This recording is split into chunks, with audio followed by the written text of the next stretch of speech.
Hadirin jamaah Jum'ah yang dirahmati oleh Allah. Sebentar lagi kita akan memasuki sesuatu hari yang amat sangat dimuliakan oleh Allah Subhanahu wa taala. Selain merupakan bulan yang disucikan oleh Allah, tapi di bulan tersebut ada keutamaan.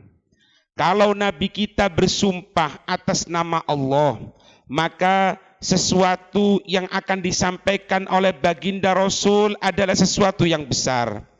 Apalagi apabila Allah Subhanahu wa taala yang mengucapkan sumpahnya, maka sesuatu yang digunakan sumpah itu adalah merupakan sesuatu yang besar.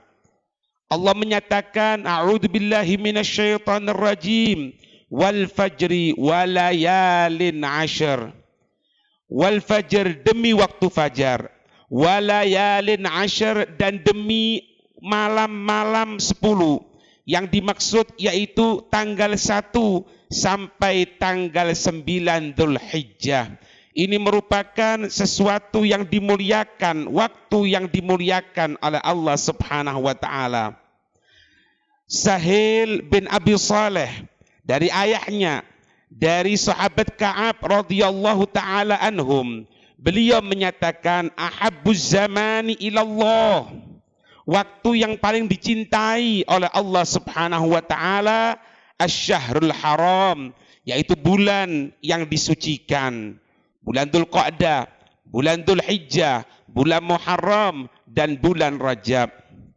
Wa ahabbu asyhuril harami ilallah, sedangkan bulan-bulan yang disucikan yang paling dicintai oleh Allah dari 4 bulan tersebut yaitu Dzulhijjah, yaitu bulan Dzulhijjah yang insyaallah besok kita akan memasukinya. Wa ahabbu Dzulhijjah ilallah al-ashrul awal, sedangkan bulan Dzulhijjah tadi itu yang paling dicintai oleh Allah yaitu di 10 yang pertama, mulai tanggal 1 sampai tanggal 9, masuk tanggal 10-nya, yaitu Hari Raya Idul Korban. Itu merupakan waktu yang dimuliakan oleh Allah Subhanahu wa taala. Para ulama kita menyatakan, lamma kana Allah Subhanahu wa taala qad wada'a fi nufusil mu'minin haninan ila musyahadati baitihil haram wal ma'athiril 'idham wa laysa kullu ahadin qadiran ala musyahadatiha fi kulli 'am farada 'alal mustati'i al-hajja marratan wahidatan fi umri. Ketika Allah Subhanahu wa taala telah menjadikan, telah meletakkan di dalam hati orang-orang yang beriman haninan, kerinduan ila musyahadati baitihil haram, kerinduan untuk menyaksikan Ka'bah, wal ma'athiril idham, dan kerinduan untuk melihat tempat-tempat bersejarah dari baginda Rasul sallallahu alaihi wasallam atau para sahabatnya. Walaysa kullu ahadin qadiran ala musyahadatiha fi kulli am, sedangkan setiap satu dari kita tidak akan mampu untuk menyaksikannya, untuk melihatnya di setiap tahunnya, maka faradha 'alal mustati'i al-hajja marratan wahidatan fi umri. Maka ketika itu Allah Subhanahu wa taala mewajibkan atas orang yang mampu untuk melaksanakan haji marratan wahidatan fi umri, sekali saja kewajiban di dalam umurnya, sekali saja untuk melaksanakan haji, begitupun untuk melaksanakan umrah. Wa ja'ala mausimal ashri mushtarikan bainas sa'irina wal qa'idin, dan Allah menjadikan tanggal 1 sampai tanggal 10, baik mereka yang berangkat haji atau mereka yang tidak berangkat haji, sama-sama bisa untuk mendapatkan pahala dari sisi Allah Subhanahu wa taala. Faman ajaza al haji fi amin qadara al fil ashri ala amalin ya'maluhu fi baiti. Siapa orang yang dia tidak mampu dari melaksanakan haji di tahun tersebut, tapi qadara fil ashri ala amalin ya'maluhu fi baitih, tapi dia mampu untuk melaksanakan amalan di rumahnya mulai tanggal 1 sampai tanggal 10, maka hendaknya dia melaksanakan hal tersebut. Wa qad waradat ahaditsu fi fadli hadhil ashri wa fadlil amali fiha, dan banyak riwayat dari hadis Nabi sallallahu alaihi wasallam tentang keutamaan orang-orang yang melaksanakan ibadah pada tanggal 1 sampai tanggal 10 Zulhijjah. Di antaranya hadis yang meriwayatkannya At-Tirmidzi dan Ibnu Majah dari sahabat Abi Hurairah, an Abi Hurairah radhiyallahu anhu, anin Nabi sallallahu alaihi wasallam, dari sahabat Abu Hurairah dari baginda Rasul sallallahu alaihi wasallam. Nabi bersabda, "Ma min ayyamin ahabbu ila Allah ayyuta'abbada lahu fiha min ashridil hijjah." Tidak ada dari hari-hari yang paling dicintai oleh Allah Subhanahu wa taala, ayyuta'abbada lahu, yang digunakan ibadah kepada Allah di hari-hari tersebut, fiha, di hari-hari tersebut, min ashridil hijjah, daripada keutamaan 1 sampai 10 Dzulhijjah.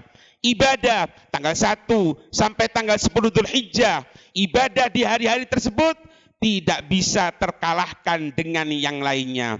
Sampai dilanjutkan, ya'dilu siyamu kulli yaumin minha bi siyami sanatin.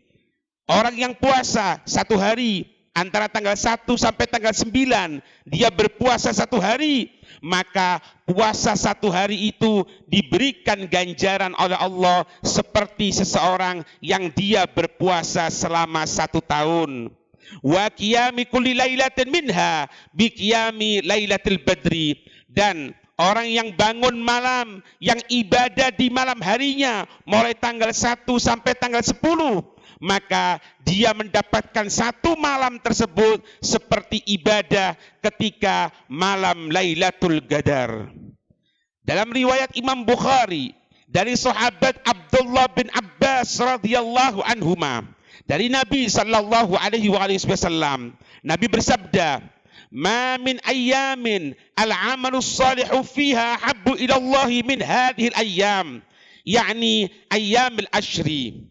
Tidak ada dari hari-hari yang dia beramal soleh di hari-hari tersebut lebih dicintai oleh Allah Subhanahu wa taala daripada hari-hari ini, yakni ayyamal ashri, yaitu hari-hari tanggal 1 sampai tanggal 10 Dzulhijjah. Qalu, mereka sahabat bertanya, "Ya Rasulullah, walal jihadu fi sabilillah?" Ya Rasul, apakah jihad tidak bisa mengalahkan ibadah tanggal 1 sampai tanggal 10 itu ya Rasul?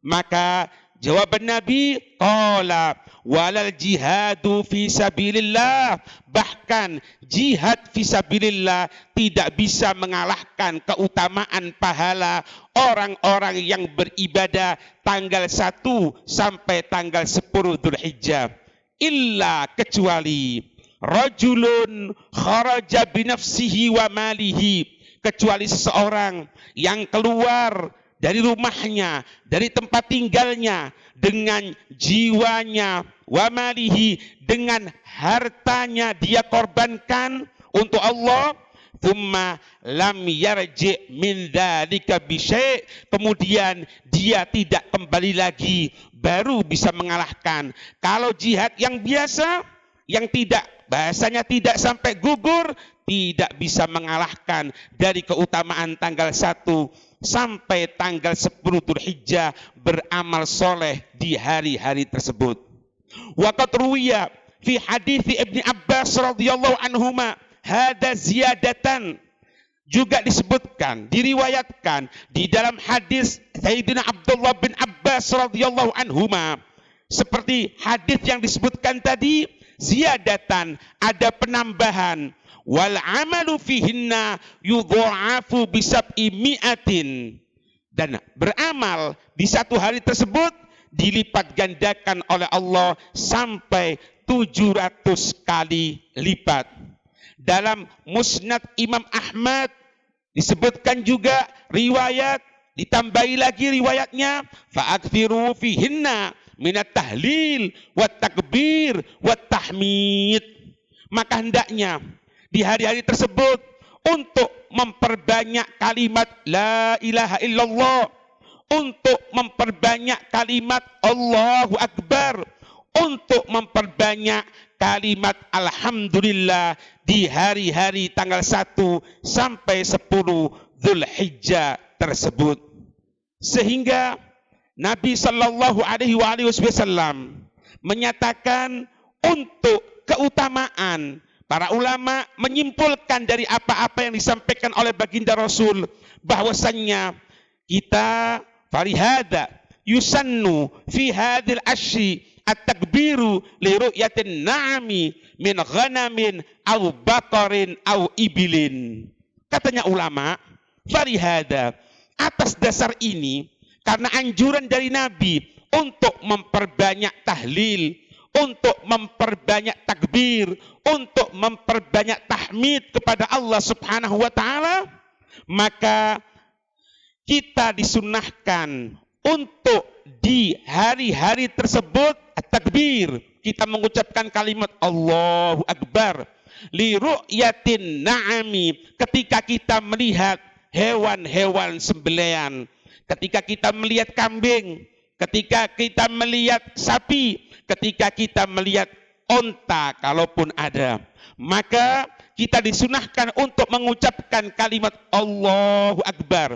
Bahkan wakada hatta inda sima'i sautiha, bahkan ketika kita mendengarkan suaranya binatang tersebut, maka ka'antakula, engkau juga mengucapkan Allahu Akbar marratan wahidatan faqat, sekali saja kita ucapkan Allahu Akbar, alal mu'tamad, atas pendapat yang mu'tamad, au thalathan ala ma qalahu Azraq, atau bahkan ada pendapat yang mengatakan mengucapkan takbir tersebut bukan sekali tapi 3 kali ketika kita melihat hewan sembelihan dan kita mendengarkan suara dari hewan sembelihan tersebut.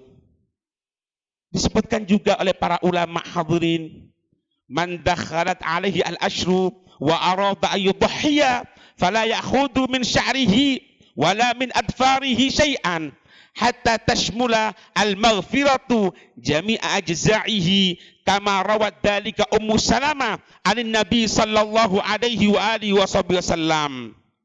Dikatakan oleh para ulama, siapa orang yang telah masuk al-ashru, masuk kepada dia tanggal 1 sampai tanggal 10, wa arada ayyudhhiya, dan dia ada keinginan, ada semangat untuk menyembelih, maka fala ya'khudhu min sya'rihi, janganlah dia memotong rambutnya, wala min adfarihi, juga tidak memotong kukunya mulai tanggal 1 sampai tanggal 10 sampai dia menyembelih. Syai'an, sesuatu pun jangan diambil, jangan dipotong sama sekali dari rambut, dari kuku yang ada bersama kita, hatta sehingga tashmula al-maghfiratu jami'a ajzaihi, sehingga ketika kita menyembelih hewan korban, mengucur darah belum sampai di bumi, orang yang menyembelih tadi itu, yang membeli kambing untuk menyembelih tadi itu, yang dia berkorban dengan kambing itu diampuni oleh Allah Subhanahu wa taala, sehingga rambut kita, sehingga kuku kita juga mendapatkan pengampunan dari Allah Subhanahu wa taala. Ini sesuai dengan apa-apa yang telah meriwayatkannya Ummu Salamah dari baginda Rasul sallallahu alaihi wa alihi wasallam. Kemudian di antara yang lain, kita untuk menghidupkan pada hari tanggal 9 tersebut Yang pertama ketika subuh, ketika kita tidak melaksanakan haji, setelah sholat subuh tanggal 9, kita disunahkan untuk mengucapkan takbir. Kemudian setelah sholat duhur mengucapkan takbir, setelah sholat asar mengucapkan takbir. Artinya setiap selesai dari sholat, masuk waktu maghrib mengucapkan takbir terus sampai imam khatib berada di atas mimbar. Setelah itu berhenti, tidak takbir kecuali setiap selesai sholat saja sampai pada tanggal 13. Pada selesainya sholat asar, tanggal 13 kita takbir, maka setelah itu selesai dari takbir tersebut. Bahkan setiap selesai dari sholat sunnah, kita disunahkan untuk bertakbir. Bahkan selesai dari sholat jenazah sekalipun, selesai, kalau ada jenazah, kita sholat, kemudian setelah itu disunahkan untuk mengucapkan takbir. Ini amalan-amalan yang perlu kita laksanakan yang bersumber dari baginda Rasul sallallahu alaihi wasallam. Semoga Allah memberikan kemudahan kepada kita. Amin ya rabbal alamin.